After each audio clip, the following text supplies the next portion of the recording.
DNA consists of 4 pairs of molecular bases, adenine, cytosine, thymine, and guanine, and form a ribbon-like chain in a molecule that is then twisted upon itself, a double helix.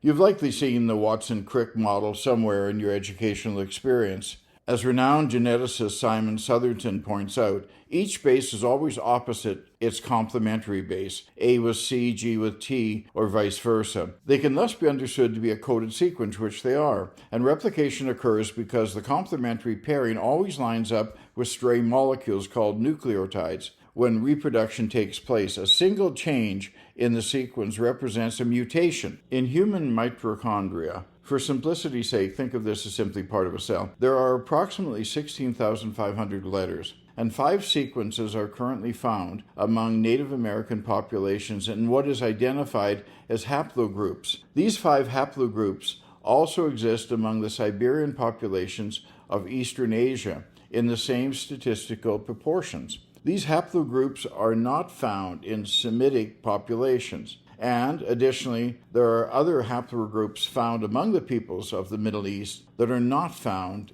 in Native Americans. Got that? Mutually exclusive. Meldrum and Stevens, 2 leaders in DNA analysis, have found that the data accumulated to date indicates that 99.6% of Native American genetic markers studied so far exhibit Siberian connections. Mormon anthropologist Thomas W. Murphy commented on these findings, and I'm quoting him. Some Latter-day Saints have expressed optimism that DNA research would lead to a vindication of the Book of Mormon as a translation of a genuine ancient document. The results, though, have been disappointing. Genetic data repeatedly point to migrations from Asia between 7,000 and 50,000 years ago as the primary source of Native American origins. DNA research has substantiated the archaeological, cultural, linguistic, and biological evidence that also points overwhelmingly to an Asian origin for Native Americans.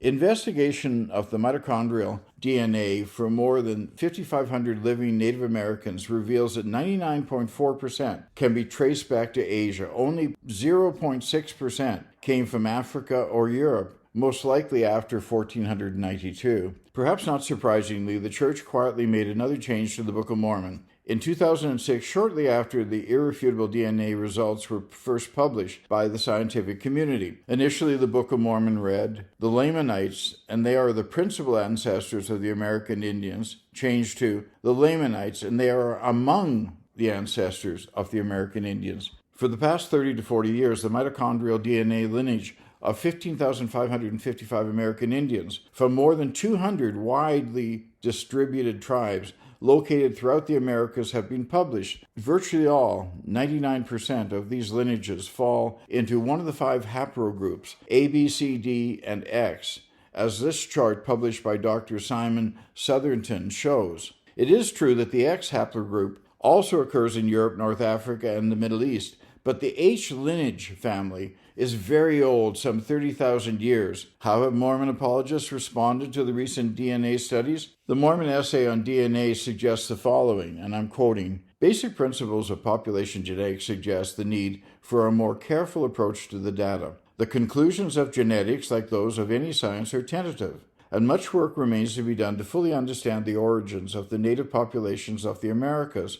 Nothing is known about the DNA of Book of Mormon peoples, and even if their genetic profile were known, there are sound scientific reasons that it might remain undetected. For these same reasons, arguments that some defenders of the Book of Mormon make, based on DNA studies, are also speculative.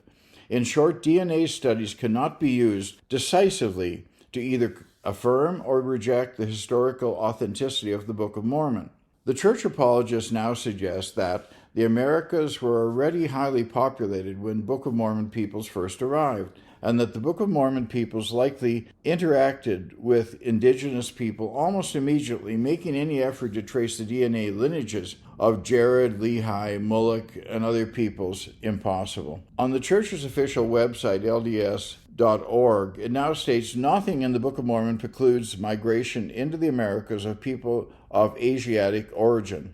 This runs, of course, in the face of what the Book of Mormon states in 2 Nephi 1:6-11. There shall none come into this land, save they be brought by the hand of the Lord. Their promised land would be kept as yet from the knowledge of other nations. And if the people would keep God's commandments, they would possess the land unto themselves, and there shall be none to molest them, nor to take away the land of their inheritance. Fair Mormon comments on my question, which reads, why do all recent DNA studies conclusively and without exception indicate that Native Americans are of Siberian Asiatic and not of Hebrew origins? Their response reads, fact-checking results. This claim contains mistakes and or errors. The author has stated erroneous or incorrect information or misinterpreted their sources. DNA evidence cannot be used to either prove or disprove the Book of Mormon. I agree. The DNA evidence cannot be used to either prove or disprove the Book of Mormon.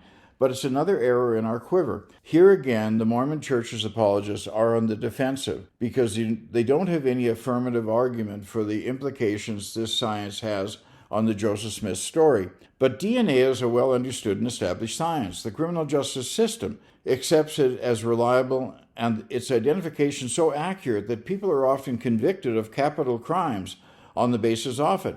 So when the best DNA researchers say that 99.4% of native populations in North, South, and Central America have Eastern Asian DNA, we need to sit up and listen. Fair Mormon suggests that the currently accepted conclusion that the ancestors of the indigenous peoples of North, South, and Central America migrated from Asia is tentative. Really? If you want to go down that rabbit hole, the current accepted conclusion that DNA represents our genetic building blocks can also be considered tentative. The conclusion they call tentative is based on evidence. There have been no Middle Eastern markers found in some 12,000 samples taken from North and South American Aboriginal populations. I can't seem to find anywhere in the reams of Fair Mormon's musings where they present any affirmative evidence showing Middle Eastern or Jewish DNA in native populations. Secondly, to say that nothing is known about the DNA of Book of Mormon people is disingenuous. We know, according to the story that Joseph Smith tells us, that they were Jews from the Middle East. We know what Middle Eastern Jewish DNA looks like. There are unique markers. I agree that there are explanations to why it's possible that no Hebrew DNA has been discovered. There might, however, be some disagreement as to how sound they are. Nevertheless, genetic drift offers a possibility. Genetic drift is the gradual loss of genetic markers in small populations due to random events. The Church's essay uses the illustration of colored marbles to make the case, a simple but good illustration of the concept of genetic drift. Fill a jar with 20 marbles, 10 red, 10 blue. The jar represents a population and the marbles represent people with different genetic profiles. Draw a marble at random from the population, record its color, and place it back in the jar. Each drawing represents the birth of a child. Draw 20 times to simulate a new generation within the population.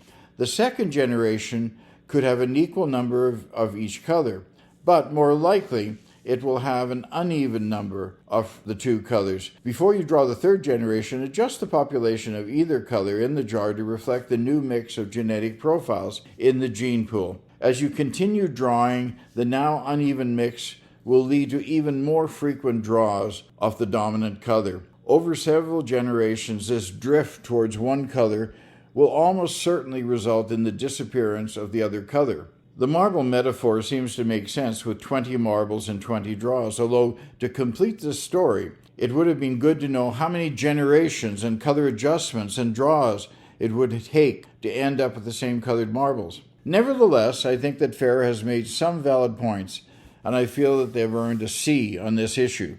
Well, this concludes today's discussion. Please tune in next week when we'll discuss plagiarism in the Book of Mormon. Until then, this is Paul Douglas, wishing you all the very best.